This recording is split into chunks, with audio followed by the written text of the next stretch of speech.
Hello दोस्तों, तो आपका स्वागत है आपके वापस से करंट अफेयर्स के शानदार सेशन में, जिसमें आज हम लोग बात करने वाले हैं अपने उन सभी महत्वपूर्ण करंट अफेयर्स की जो आज मतलब 9 मई को हमारे लिए बड़े महत्वपूर्ण हुए।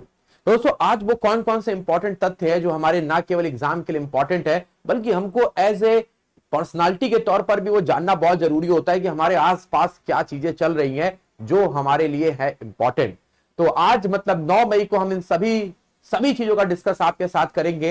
और आज है हमारे रविंद्रनाथ टैगोर जयंती, जिस दिन हम लोग यहां पर आज 9 मई के दिन सारी चीजें करेंगे। तो रविंद्रनाथ टैगोर जी जो कि भारत के पहले नोबेल प्राइज विजेता भी बोले जाते हैं, इनको गीतांजलि के लिए नोबेल प्राइज दिया गया था और ये पहले व्यक्ति बने थे। दोस्तों आगे चलते हैं। तो आज हमारे पास जो है वो होमवर्क जो कल हमने आपसे पूछा था, हमारे जो पेमेंट्स बैंक उसके बारे में कौन सा हमारा स्टेटमेंट जो है वो हमारे करेक्ट है, कौन सा स्टेटमेंट जो है वो हमारा करेक्ट है। तो यहां पर था कि ये हमारे मोबाइल टेलीफोन कंपनीज सुपरमार्केट में आप इन बैंक्स को देख सकते हैं, जैसे कि Airtel payment bank, Fino payment bank, बिल्कुल सही था। उसके बाद से ये क्रेडिट कार्ड और डेबिट कार्ड इशू कर सकते हैं, ये स्टेटमेंट गलत है क्योंकि ये क्रेडिट कार्ड इशू नहीं करेंगे, लोन नहीं देंगे, ये साफ साफ आरबीआई ने इनको गाइडेंस दिया हुआ है। पेमेंट बैंक जो है ये लीडिंग एक्टिविटीज में हमारे पार्टिसिपेट नहीं कर पाएंगे, ये भी बात हमारी सही है। जो लीडिंग एक्टिविटीज है उसमें पेमेंट बैंक पार्टिसिपेट नहीं करेंगे। तो हमारे पहले और तीसरे ये दोनों सही हैं, बाकी का जो 2 नंबर है ये गलत है, जो आप लोगों ने कल बहुत सारे लोगों ने जवाब दिया। तो चलिए आगे इधर चलते और अगला हमारे पास जो न्यूज अपडेट है, जो हमारे करंट अफेयर्स की हेडलाइंस बनी, जिसके ऊपर आपसे क्विजेस पूछेंगे और फिर डिटेल में डिस्कस करेंगे, वो रही ये। तो सबसे पहला हमारे सामने है, हमने कल देखा था कि हमारे श्यामा प्रसाद मुखर्जी पोर्ट कोलकाता से हमारे म्यांमार तक के लिए सितावे पोर्ट तक हमारा जो लॉजिस्टिक सिस्टम है उसको उद्घाटन किया गया है और इसका नाम रखा गया है Kaladan multi modal transit transport, जिसको प्रधानमंत्री ने भी सराहा है। तो Kaladan multi modal transit transport project क्या है? तो कलकत्ता के श्यामा प्रसाद मुखर्जी पोर्ट से लेकर के सितावे पोर्ट्स तक का जो हमारा शिपमेंट को भेजना है। अगला क्वेश्चन है, हमारे बीआरओ का जो स्थापना दिवस है वो 64वां स्थापना दिवस कब सेलिब्रेट किया गया? तो 7 मई को हमारे बीआरओ का जो है वो स्थापना दिवस होता है ना। 1960 में इसको बनाया गया था, तो याद रखिएगा 64वां स्थापना दिवस हमारे बीआरओ का सेलिब्रेट किया गया 7 मई के दिन। अगला क्वेश्चन है, यूक्रेन ने ब्लैक सी का जो हमारा एरिया है, काला सागर का एरिया है, वहां से फिर से अपने जो निर्यात करना शुरू कर दिया है। खाद्य और उर्वरक, फूड एंड फर्टिलाइजर्स का जो है वो निर्यात करना यूक्रेन ने शुरू कर दिया है। मुख्य धारा से जुड़ने की कोशिश कर रहा है और सभी देशों को यूक्रेन को सपोर्ट करना चाहिए इस युद्ध को खत्म करने के लिए, ना कि युद्ध को उकसाने के लिए। अभी हाल में मैंने एक मलेशिया के पूर्व पीएम के बारे में जो है वो पढ़ा, उन्होंने साफ साफ बोला है कि अमेरिका जो है वो पूरे विश्व को तीसरे विश्व युद्ध की तरफ धकेल रहा है, यूक्रेन को रसिया के खिलाफ प्रोत्साहन देकर के। क्योंकि भैया उसको हथियार की सप्लाई की जा रही है, उसको पैसा सप्लाई किया जा रहा है, उसको जो है वो मोटिवेट किया जा रहा है कि वो रसिया से रिटेलिएट करते रहे, जो कि पॉसिबल नहीं है। ये सिर्फ और सिर्फ पूरी तरीके से यूक्रेन को बर्बाद कर देगा। तो चलिए आगे चलते हैं, आगे और बातें करते हैं। तो यहां पर मणिपुर में लग चुका है हमारा आर्टिकल नंबर 355। तो मणिपुर में लग चुका है आर्टिकल नंबर 355। ये हमारे राष्ट्रपति शासन को इंगित करता है, जब भी सिचुएशन स्टेट के बाहर हो जाती है, हमारा जो एग्रेशन है, हिंसा स्टेट के बाहर हो जाती है हमारे संभालने के, तो सेंटर अपने हाथ में पावर को ले लेता है और इसी को प्रेसिडेंट रूल बोलते हैं, जो मणिपुर में इंपोज हुआ है। बात करेंगे डिटेल में इसमें। बांधवगढ़ जो हमारा नेशनल पार्क आपको मध्य प्रदेश में दिखाई देगा, वहां पर हमारे एरोलॉजिकल्स हमारे जो पार्क है उनको देखा गया है। एरोलॉजिकल जो हमारे बहुत प्राचीन जो हमारे अवशेष है वो दिखाई दे रहे हैं। ये बांधवगढ़ नेशनल पार्क मध्य प्रदेश में है। ये देखिए आपको दिख रहा होगा, ये काफी प्राचीन ये हमारे अवशेष जो यहाँ पर आपको मिलते हुए दिखाई दे रहे हैं। इस बार नरेंद्र मोदी जी को बुलाया गया है फ्रांस ने, जैसे हमारे यहाँ पर होती है 26 जनवरी की परेड और मुख्य अतिथि आते हैं। हमारे इंडिया में कौन आए थे? तो अब्दुल अहमद अल सीसी आए थे और हमारे इंडिया के पीएम साहब को 14 जुलाई के फ्रांस के इस विस्टिल डे परेड में मुख्य अतिथि के तौर पर बुलाया गया है ना। तो काफी हमारे लिए महत्वपूर्ण ये है। अगला क्वेश्चन है, हमारे जो मौसम विभाग ने एक चेतावनी दी है बंगाल की खाड़ी के ऊपर एक मोचा नाम का तूफान आने की। तो मोचा नाम का तूफान ये बन रहा है, जिसको हमने यमन से, ये नाम जो है इसको यमन ने दिया है, याद रखिएगा। तो यमन के नाम, यमन ने मोचा नाम दिया है। ये साउथ ईस्ट बंगाल की खाड़ी के ऊपर बनता हुआ दिखाई दे रहा है। अगला क्वेश्चन, हमारे 7 मई को हमारे देश के पहले सिख राष्ट्रपति ज्ञानी जैल सिंह जी का जन्मदिन था, जिनका नाम पहले जरनैल सिंह था और बाद में इन्होंने जैल सिंह अपना नाम रख लिया। दोस्तों, इनके बारे में सभी लोग जानते हैं कि पॉकेट बिल का इस्तेमाल करने वाले देश के पहले राष्ट्रपति ज्ञानी जैल सिंह थे। अगला क्वेश्चन, हमारे यहां पे भारत सरकार ने अपने विश्व पर्यावरण दिवस के लिए एक मिशन की शुरुआत की है, जिसका नाम है मिशन लाइफ। मिशन लाइफ क्या है? ये मास अवेयरनेस है कि हम लोग जो अंतिम में जिस पर्यावरण लिस्ट में है, लास्ट 180 नंबर पे थे, इस बार हमको अपनी जो परफॉर्मेंस है उसको सुधारना है, और इसका सारा जिम्मा सिर्फ गवर्नमेंट का नहीं है, हम सब देशवासियों का भी है। तो मिशन लाइफ की शुरुआत हमारे देश के environment, forest and climate ministry के द्वारा किया जा रहा है, और वर्ल्ड एनवायरमेंट डे के दिन ये हमारे पूरे देश में इसको जोरों शोरों से लोगों तक फैलाया जाएगा। अगला क्वेश्चन हमारे यहाँ पे है कि हमारे यहाँ पर जो देख सकते हैं कि एनवायरमेंट, फॉरेस्ट, क्लाइमेट हमारी जो मिनिस्ट्री है वो 2 से 4 मई तक नई दिल्ली में जो हमारे सेंट्रल एशियन कंट्रीज हैं उनके साथ प्रवासी बर्ड, जो हमारे माइग्रेट बर्ड्स होते हैं, उनको लेकर के एक मीटिंग की है। अगला क्वेश्चन है, हमारे यहां पर एक स्कीम की शुरुआत की है उड़ीसा ने, नाम है आदर्श कॉलोनी। बोले सर आदर्श कॉलोनी क्या है? तो हमारी ये उन लोगों के लिए है जो कि हमारे कोस्टल एरिया में रहते हैं, है ना। कई बार वहां पे तूफान या ऐसी सिचुएशन आ जाते हैं कि उनका सब कुछ बर्बाद हो जाता है। तो ऐसे कोस्टल मतलब तटीय इलाके में रहने वाले हमारे लोगों के लिए ये पुनर्नवास कॉलोनी की स्थापना की गई, जिसके का नाम रखा गया आदर्श कॉलोनी। पैसा खर्च किया जा रहा है 22.5 करोड़ रुपए, 22.5 करोड़ रुपए का जो है वो खर्च किया जा रहा है। यहां पर एक न्यूज आ रही है, निधन से हमारे प्रसिद्ध इतिहासकार रंजीत गुहा जी का निधन हो गया। इनका जन्म 23 मई 1923 में हुआ था, और ये वर्तमान बांग्लादेश के बरिसला जिले में इनका जन्म हुआ, जो आपको यहां पर दिखाई देगा। ये हमारे बांग्लादेश में, और फाइनली ये कोलकाता में मूव कर गए थे। तो रंजीत गुहा जी एक प्रसिद्ध इतिहासकार आज हमारे बीच में नहीं है, और ये हो गया हमारे लिए इंपॉर्टेंट क्वेश्चन।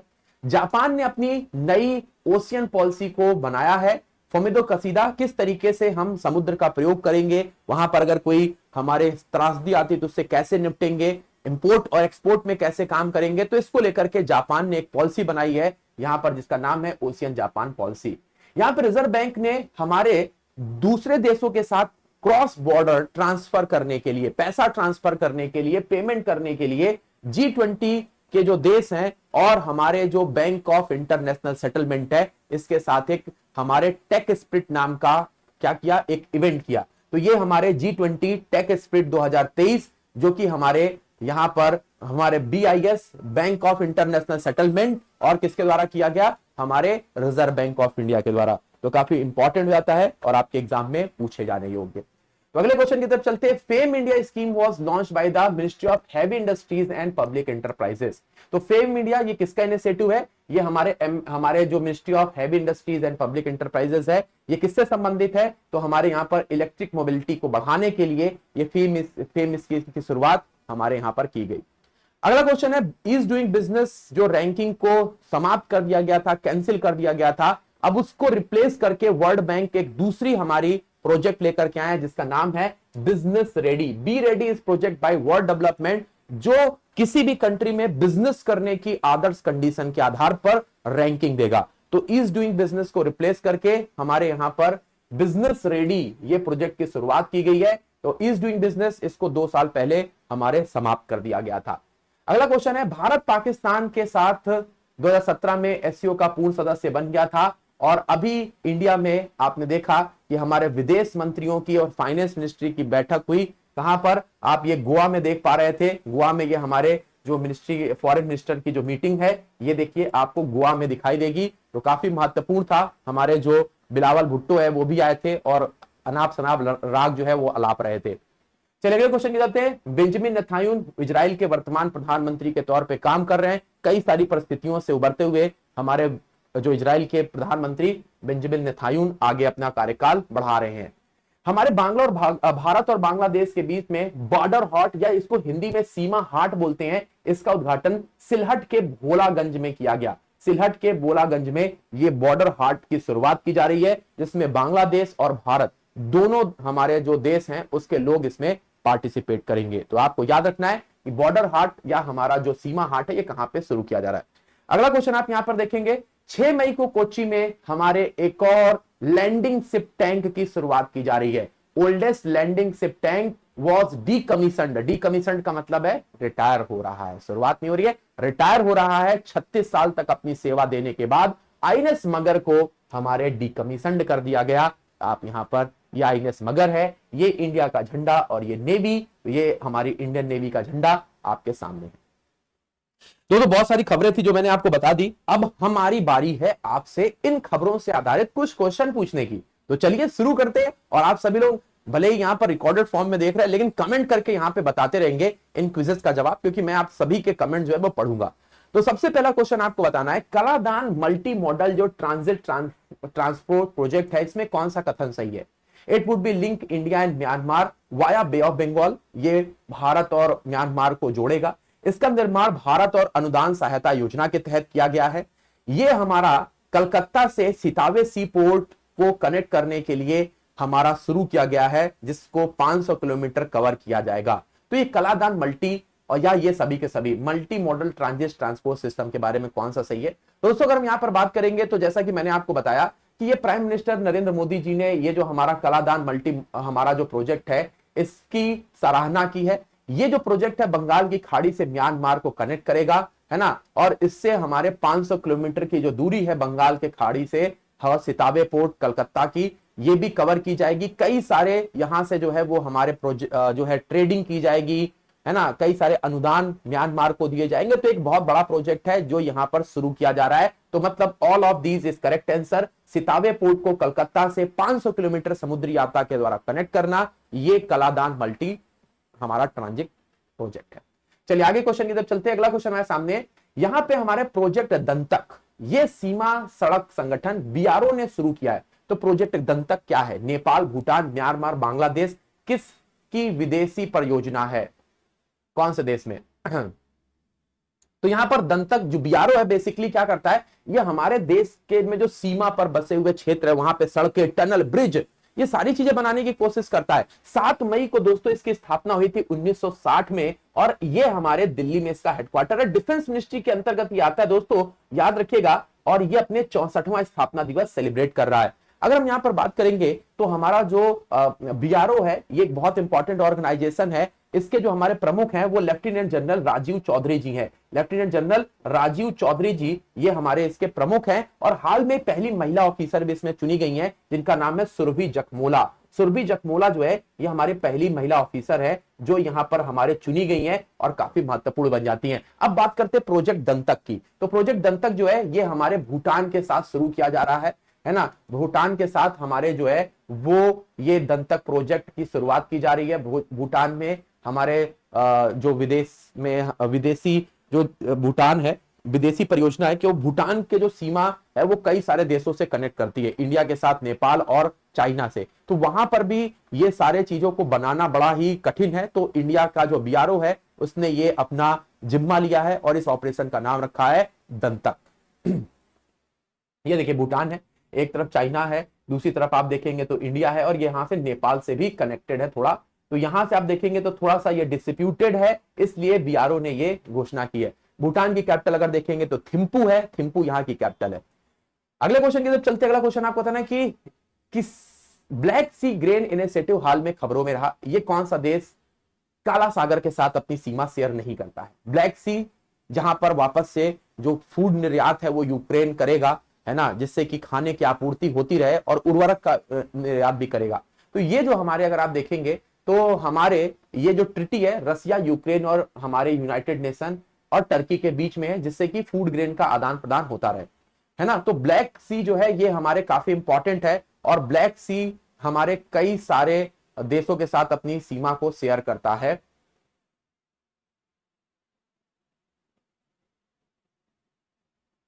ठीक है, तो याद रखिए, तो यहां पर हमको याद रखना है, तो ब्लैक सी के साथ अब हमारे जो यूक्रेन, रसिया और टर्की ये आपस में व्यापार का साझा करेंगे, है ना। तो यूक्रेन, रसिया, हमारे बुल्गारिया, ये सारे अपनी सीमा साझा करते हैं, है ना। चलिए आगे चलते हैं। नेक्स्ट क्वेश्चन हमारे सामने क्या है। सेंट्रल गवर्नमेंट रिसेंटली हमारे promulgate the article 355 in which state. आपको कल मैं बताया था मिताई ट्राइब के बारे में। मिताई ट्राइब जो है ये हमारे मणिपुर की ट्राइब है, जिसको अभी एसटी का जो हमारे स्टेटस देने की वजह से हमारे कई सारे जो है वो हिंसक वारदातें आपको देखने को मिली। और जब भी ऐसी हिंसक वारदातें होंगी तो हमारे स्टेट की पावर जब कम होने लगेगी तो सेंट्रल गवर्नमेंट वो पावर अपने हाथ में लेकर के वहां पे क्या लगा देगा, आर्टिकल 355 लगा देगा, याद रखिएगा। हाँ, आर्टिकल 355 लगा देगा, जिस मणिपुर यहां पर जिसको प्रेसिडेंट रूल भी बोलते हैं। जब लेजिस्लेचर फेल होगा तो 356 के तहत, और जब हिंसक प्रदर्शन होगा और उसको स्टेट संभाल नहीं पाएगा तो उसके तहत 300 हमारा 55 आएगा। ठीक है, तो ये देखिए यहां पर 300 हमारे 52 से लेके 60 तक में है ना। जैसे मैंने बताया कि 356 के तहत जब हमारे विधायिका फेल हो जाएगी, कोई सरकार गवर्नमेंट नहीं बना पा रही है, तो 356 के तहत राष्ट्रपति शासन। लेकिन ये जो 355 नंबर वाला है ये किसके लिए लग रहा है, क्योंकि यहां पर हमारे हिंसक प्रदर्शन के बाद इस एक्सटर्नल अग्रेशन ऐसा हो गया कि अब सेंट्रल गवर्नमेंट को यहां पर पावर अपने हाथ में लेनी पड़ रही है, इसीलिए यहां पर 355 के तहत प्रेसिडेंट रूल लगाया जा रहा है। तो मणिपुर में यह हमारा है। बांधवगढ़ के बारे में आपको बताना है किस राज्य में, जहां पर अभी हमें पुरातत्व के जो है अवशेष मिले हैं। राजस्थान, कर्नाटक, गुजरात या मध्य प्रदेश, कहां पर आपको जो है ये बांधवगढ़ नेशनल पार्क दिखाई देगा। तो बांधवगढ़ नेशनल पार्क की अगर हम बात करते हैं तो ये मध्य प्रदेश का है। मध्य प्रदेश में सबसे बड़ा हमारे बोल सकते हैं कि नेशनल पार्क रिजर्व है। और यहां पर हमारे जो बांधवगढ़ नेशनल पार्क है यहां पर एरोलॉजिकल टीजर आपको देखने को मिला है, बहुत सारे जो अवशेष देखने को मिले हैं। ये विंध्या हिल पर आपको दिखाई देगा। इसको 1968 पर हमारे नेशनल पार्क घोषित किया गया था और 1993 में टाइगर रिजर्व घोषित किया गया। ठीक है, तो मध्य प्रदेश का बांधवगढ़ नेशनल पार्क। अगले क्वेश्चन की तरफ चलते हैं। ये देखिए हमारे यहाँ पर ये बांधवगढ़ नेशनल पार्क का मैप है जो आप यहाँ पर देख पाएंगे। चलिए अगले क्वेश्चन की तरफ चल रहे हैं। आपको बताना कि बेस्टिल परेड जो है ये किस दिन मनाया जाता है, जो फ्रांस का एक बहुत इंपॉर्टेंट डे है। तो 14 जुलाई, 14 मई, 14 जून या 14 अप्रैल। तो 14 जुलाई राइट आंसर। लेकिन फ्रांस की बेस्टिल डे परेड हम क्यों पढ़े, क्योंकि इस बार बेस्टिल डे परेड के दिन मोदी जी को यहां पर बुलाया गया है चीफ गेस्ट की तरह।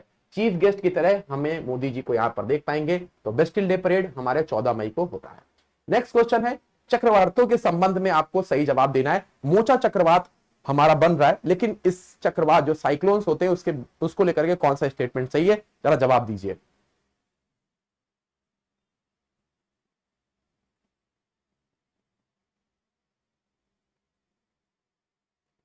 चलिए दोस्तों, तो यहां पर हमारे जो आईएमडी ने 7 मई को यह घोषणा किया है कि हमारे यहां पर जो है वो एक मोचा नाम का तूफान क्रिएट हो रहा है। धीरे धीरे वो हमारे वेस्ट बंगाल की तरफ बढ़ रहा है। ठीक है, तो हमारे जो चक्रवात है ये कम दबाव क्षेत्र के हमारे केंद्र होते, बिल्कुल सही है। चक्रवात निम्न स्तर के से उच्च स्तर के तरफ विचलन है, इनको अलग अलग हमारे नाम से जाना जाता है, ये भी सही है। लेकिन ये यहां पर लिखा हुआ है ये समशीतोष्ण चक्रवात के निर्माण के लिए कोरसल बल की उपस्थिति आवश्यक है, ये स्टेटमेंट आपका गलत है। बाकी के सारे सही है। ठीक है, चलिए आगे चलते हैं नेक्स्ट क्वेश्चन की तरफ। ज्ञानी जैल सिंह जी का हमारे अभी जन्म जयंती थी। आपको बताना है कि इनमें से कौन सा स्टेटमेंट सही है। वो गुजरात के सीएम रहे, गलत है, पूछा गया कौन सा गलत है। वो गुजरात के सीएम रहे, वो नॉन अलाइंड मूवमेंट के सेक्रेटरी जनरल थे, वो नेशनल कांग्रेस के पार्टी के सदस्य थे, या he has given the title of ज्ञानी, he has educated and learned the Guru Granth Sahib. ज्ञानी की उपाधि उनको इसलिए दी गई क्योंकि उन्होंने गुरु ग्रंथ साहब को पढ़ा था। तो दोस्तों सबसे पहले ज्ञानी जैल सिंह जो है ये हमारे ज्ञानी थे क्योंकि उन्होंने गुरु ग्रंथ साहब को पढ़ा था। उनका पॉलिटिकल कैरियर शुरू होता है क्योंकि वो सबसे पहले हमारे पंजाब के सीएम बनते, ना कि गुजरात के, है ना। तो पंजाब के सीएम बने थे, ये सही है। फिर इसके बाद उन्होंने नॉन अलाइंड ग्रुप के सेक्रेटरी जनरल के तौर पे काम किया, है ना, 1983 से 1986 के बीच में, यहां पर आप देख सकते हैं। और वो हमारे देश के बाद में प्रेसिडेंट भी बने, राष्ट्रपति भी बने। तो याद रखिए काफी महत्वपूर्ण हो जाता है। तो ये प्रेसिडेंट के साथ साथ नॉन अलाइंड मूवमेंट के जनरल सेक्रेटरी भी थे। ठीक है, चलिए आगे तक चलते हैं। नेक्स्ट क्वेश्चन हमारे सामने क्या है। विश्व पर्यावरण दिवस हर साल किस दिन मनाया जाता है, जिस दिन पूरे इंडिया में मिशन लाइफ की शुरुआत की जाएगी? 5 जून है, 29 मई है, 25 अप्रैल है या 23 जुलाई है? किस दिन जो है वो आप यहाँ पे विश्व पर्यावरण दिवस को मनाते हुए देखेंगे? तो विश्व पर्यावरण दिवस हर वर्ष 5 जून को सेलिब्रेट किया जाता है और हमारे इस बार मिशन लाइफ की शुरुआत की जा रही है। 5 जून को हर साल ये मनाया जाता है। पिछले साल हमारा जो थीम था वो था हमारे only one earth, only one earth के साथ हमारा जो है वो मनाया गया। हमारा जो इस 2023 का जो हमारा कैंपेन चलाया गया है, बीट द प्लास्टिक पोल्यूशन, इस थीम के साथ 5 जून को हमारा ये वर्ल्ड एनवायरनमेंट डे मनाया जाएगा। प्लास्टिक को बीट करना है, रिन्यूएबल एनर्जी को लेकर के आना है, ये सारे कॉन्सेप्ट हमारे इस बार हैं। अगला क्वेश्चन है, हमारे जो सेंट्रल एशियन फ्लाईवे है उसके बारे में गलत कथन के ऊपर विचार कीजिए। ये मध्य एशिया हमारे फ्लाईवे है जो कि आर्कटिक और हिंद सागर के बीच में है। ये भारत सहित मध्य एशिया फ्लाईओवर के तहत 30 देश इसमें पार्टिसिपेट करेंगे।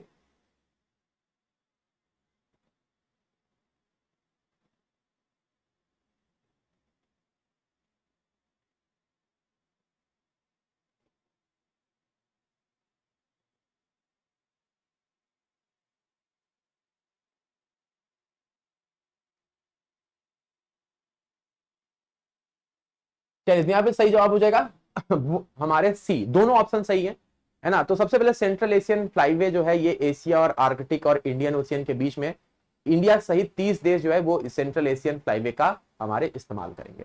इनमें से किस केंद्र शासित प्रदेश या राज्य ने आदर्श कॉलोनी परियोजना की शुरुआत की? वेस्ट बंगाल, असम, उड़ीसा या झारखंड? तो जो लोग शुरू से वीडियो देख रहे हैं उनको पता होगा कि भाई उड़ीसा ने जो है वो लगभग 22.5 करोड़ से तटीय इलाके में रहने वाले लोगों के लिए ये आदर्श कॉलोनी स्कीम शुरुआत की है, जिससे कि उनको वो सभी सुविधाएं दी जा सकें जो मूलभूत सुविधाएं हैं। नेक्स्ट क्वेश्चन, यहाँ पे अगर हम आगे बढ़ेंगे तो क्या जाता है, रणजीत गुहा जिनका हाल में निधन हुआ, ये कौन से पेशे से जुड़े हैं? स्पोर्ट्स पर्सन है, हिस्ट्रियन है, बिजनेस पर्सन है या पॉलिटिशियन है? रंजीत गुहा जिनका हाल में निधन हुआ, 100 वर्ष की आयु इन्होंने कंप्लीट की, ये कौन है? तो दोस्तों ये हमारे हिस्ट्रियन थे जिनका जन्म 1923 में हुआ। कलकत्ता यूनिवर्सिटी से इन्होंने हिस्ट्री पढ़ी और कई सारे जो है इन्होंने काम किए जो कि इनके लिए काफी महत्वपूर्ण बन जाते हैं। इनमें से basic plan of ocean policy किसने बनाया? Basic plan of ocean policy America, Japan, Indonesia या भारत? तो भैया क्या होना चाहिए? तो हमारे जापान के सीएम साहब फमीदो कसीदा है ना, फमीदो कसीदा जो है यहाँ पर हमारे बेसिक प्लान ऑफ पॉलिसी को बनाए हैं ओशियन को लेकर के, जिसमें वो किस तरीके से सिक्योरिटी से लेकर के ट्रेड हमारे ओशियन का प्रयोग करेंगे वो सब यहाँ पे उन्होंने जिक्र किया है। G20 टेक स्पिरिट 2023 ये आरबीआई ने किसके साथ किया है? Bank of international settlement RBI है, बोथ है या इनमें से यूएन है?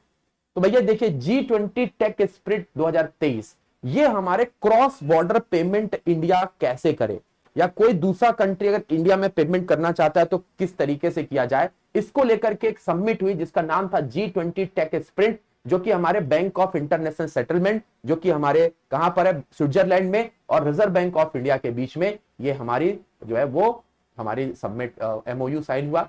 बीआईएस के बारे में 1930 में आप इसको देख पाएंगे, है ना, तो काफी महत्वपूर्ण है। स्विट्जरलैंड में आपको बेसल्स में ये दिखाई देगा।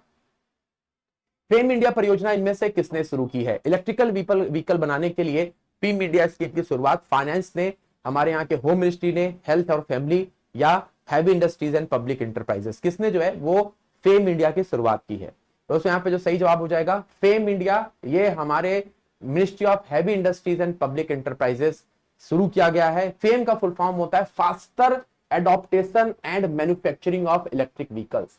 Faster adaptation and manufacturing of electric vehicles, ये हमारे इसका फुल फॉर्म है ना। इलेक्ट्रिक व्हीकल्स को बनाने के लिए इसको शुरू किया गया है। 2015 में ये स्कीम को लॉन्च किया गया था, लेकिन अब इसको इंप्लीमेंट करने के लिए हमारे वापस से ministry of heavy and industries जो है वो आ चुका है पार्टिसिपेट करने के लिए।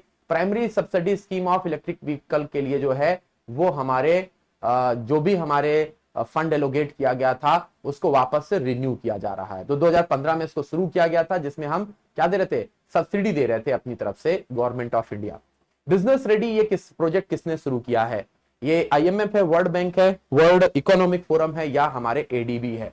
बिजनेस रेडी तो पहले ईज डूइंग बिजनेस होता था, उसको रिप्लेस करके हमारा कौन सा आ गया है? Business ready. तो बिजनेस रेडी प्रोजेक्ट जो है ये हमारे किसने शुरू किया है? तो याद रखिएगा ये हमारे वर्ल्ड बैंक के द्वारा शुरू किया गया इनिशिएटिव है। तो world bank is correct answer, यहां पे आप देख पाएंगे।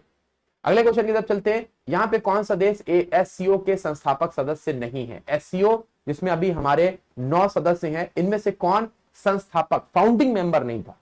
तो इस बार एससीओ की सारी मीटिंग कहां हो रही है? इंडिया में हो रही है। और ये हाल में ही जो फॉरेन मिनिस्टर की मीटिंग्स है ये हमारे गोवा में देखी गई, गोवा में हुई है। तो हमारे रसिया, कजाकिस्तान, चाइना, इन सभी ने इसकी शुरुआत की थी और इंडिया और पाकिस्तान इसके फाउंडिंग मेंबर नहीं थे। ये 2017 में इसको ज्वाइन किए, है ना, और हो गए 7 मेंबर, है ना। तो इसके बाद से हमारे किसने ज्वाइन किया? ईरान ने अभी हाल में ही ज्वाइन किया है। नहीं, पहले हमारे जो थे वो 6 मेंबर थे और ये इंडिया और पाकिस्तान को मिला के 8 हो गए। और अभी 2023 में ईरान ने ज्वाइन किया और टोटल 9 मेंबर हो चुके हैं। तो फाउंडिंग मेंबर में हमारे जो है वो इंडिया का नाम नहीं था। रसिया, कजाकिस्तान, उज्बेकिस्तान, किर्गिस्तान, ये तजाकिस्तान, ये लोगों ने चाइना के साथ मिलकर के इसका शुरुआत की थी। तो टोटल 6 मेंबर थे। रसिया के साथ ये हमारे चारों, 1 2 3 4, रसिया और ये चाइना, ठीक है, ये हमारे इसके मेंबर्स आप देख पाएंगे। चलिए, तो अगले क्वेश्चन की तरफ चलते हैं। अगला हमारे सामने क्वेश्चन क्या है? हमारे जो पीएम है इजराइल के करंटली कौन है? बेंजामिन नेतन्याहू, बेनी गेट्स हैं, नेफ्थली बेनेट हैं, या हमारे हाइजैक ऑनजेंग है? तो इजराइल के वर्तमान हमारे जो पीएम है वो कौन है? तो याद रखिए, इजराइल के वर्तमान पीएम जो है बेंजामिन नेतन्याहू है ना, जो कि हमारे हाल में उनके जो कार्यकाल है वो आगे बढ़ाया गया है। अगला क्वेश्चन आपके सामने क्या है? बॉर्डर हाट ये इंडिया ने किसके साथ शुरू किया है? तो अभी मैंने आपको हेडलाइन से बताया कि बॉर्डर हाट मतलब बॉर्डर पे बाजार, ये इंडिया बांग्लादेश के साथ शुरू कर रहा है। साइलेंट डिवीजन में आपको ये देखने को मिलेगा, यहाँ पर भोलागंज, है ना, भोलागंज जो है यहाँ पर आप ये बाजार को देख पाएंगे। इंडिया और हमारे बांग्लादेश के द्वारा ये बाजार शुरू किया जा रहा है। भारत के नौसेना के किस लैंडिंग शिप टैंक को कोचीन के नौसेना बेस से सेवा मुक्त कर दिया गया है? 36 साल तक अपनी सेवा देने वाला ये हमारा जो नेवी शिप टैंक है, इसको रिलीज किया जा रहा है, डिकमीशन्ड किया जा रहा है। उसका नाम क्या है? इसका नाम है शार्दुल केसरी एरावत और मगर में। तो आप सभी लोगों को पता है मगर इज करेक्ट आंसर। मगर को 36 साल अपनी सर्विसेज देने के बाद अब 6 मई को रिटायर किया जा रहा है। तो दोस्तों, परिवर्तन जो है आज हम लोग यहाँ पे रिकॉर्डेड है तो नहीं करेंगे। अब आपको यहाँ पर, ये तो कल का होमवर्क है, आपको मेरे टेलीग्राम ग्रुप को ज्वाइन कर लेना है। जल्दी से आपको यहाँ पे पीडीएफ मिल जाएगी। और आपका बहुत बहुत धन्यवाद। आज मौसम की वजह से इलेक्ट्रिक कनेक्टिविटी नहीं थी, जिसकी वजह से 7 बजे क्लास नहीं हुई, माफी चाहूंगा। लेकिन आपको डेली 7 बजे जुड़ना है हमारे इस प्लेटफॉर्म पे।